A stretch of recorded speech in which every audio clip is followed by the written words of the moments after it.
because I was living in South America for a long time. I would come home on different visits, and my mother was making stained glass. And she kept telling me, oh, this is so much fun, and you should do this. And she made windows and lamps, and I just kept saying, Mom, no.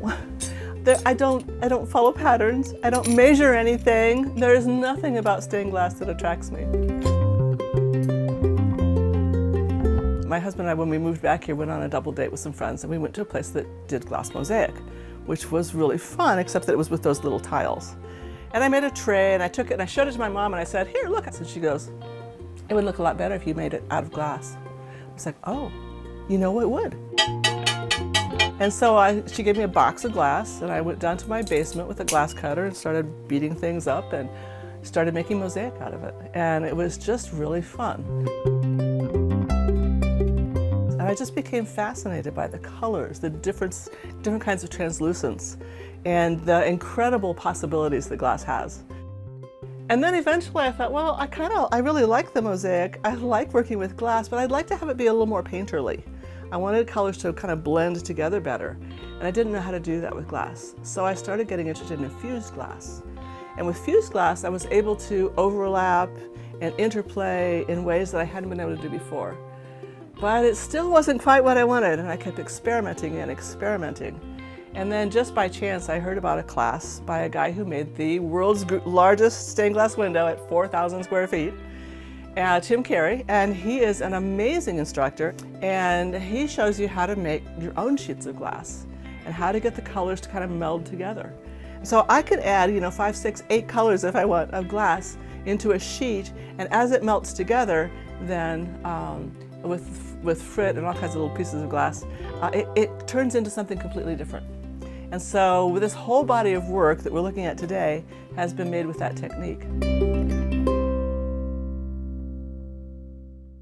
When I try to explain to people that fused glass is warm glass, it's kind of hard to figure out, or they'll say, did you blow this?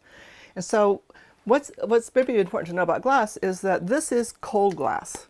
It is worked cold, it's put together cold, and it always stays flat like that. This is a piece that my mother made years ago. And then hot glass is the typical thing you think of as being in a kiln, with the blown glass and that kind of thing. And it's really, really hot. It's around 2,000, 2,200 degrees. So what I do in fused glass is called warm glass, because my kiln only gets up to 1,700 degrees Fahrenheit.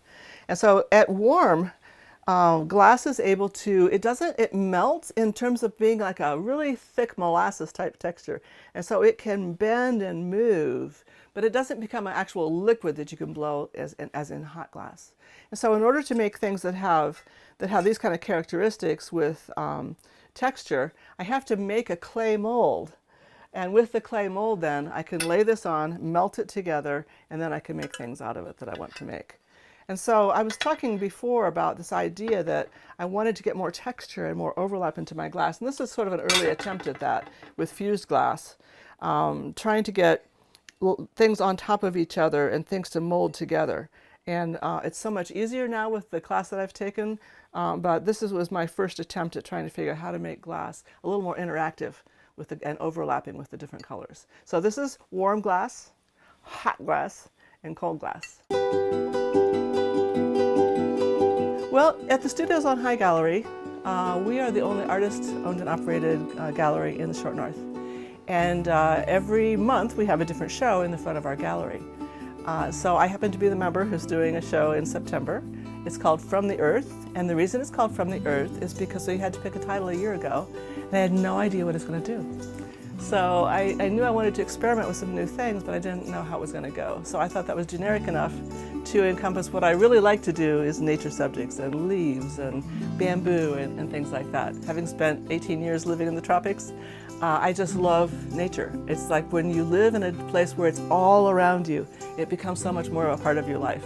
So living in Ohio, I live in a good neighborhood that has lots of trees, but it's still not the same. And I'm always like trying to recreate pieces that have that kind of jungle-y feel to it.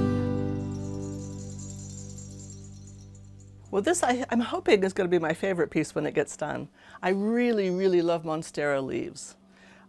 So this is sort of like inspired by the first project that I made with 2 leaves, and I'm trying to see if I can get it to work okay with 5.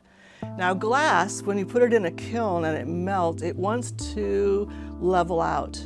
Glass only wants to be this thick. And unfortunately, when you pile up glass, it will just flow all over the place and drip off the sides. So it has to have dams. So these walls that I construct around the piece, and I line so that they won't stick to the dams, these walls will help the glass to continue to stay in the same framework. In order to keep this part of the leaf from flowing into that part of the leaf, you have to put a spacer in it of the clear glass. So the clear glass will then hold it in place. So I have to put in a whole lot of different pieces in order to make the shape that I'm looking for. And then there are all these gaps. So how are these gaps going to fill in? Some of them will fill in okay just by melting, but I want to make sure that, especially in gaps from one leaf to another, that there's enough of a line there that you can tell which leaf is on top and so on.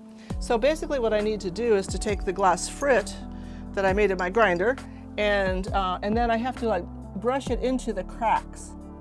So as I brush it into the cracks, then it kind of fills in places where I want it to blend. It looks pretty obvious now that I have this filled into the blocks, but once it's all melted together, you don't really see it that much.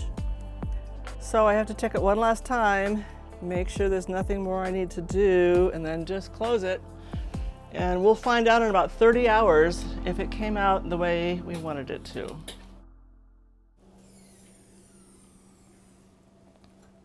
Oh, yeah, so far so good. Well, it all came together pretty well. Now I just need a piece of glass as a scraper, and I'll get some of this paper off. And then the next step is it's going in my sink to get a bath and get the rest of this off, and then we'll see how it turned out. It's kind of heavy.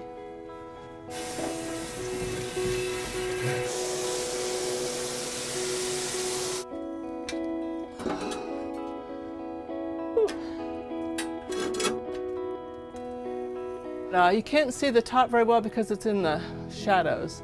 It will be a little bit brighter than that, and this is a piece that's intended to be front lit.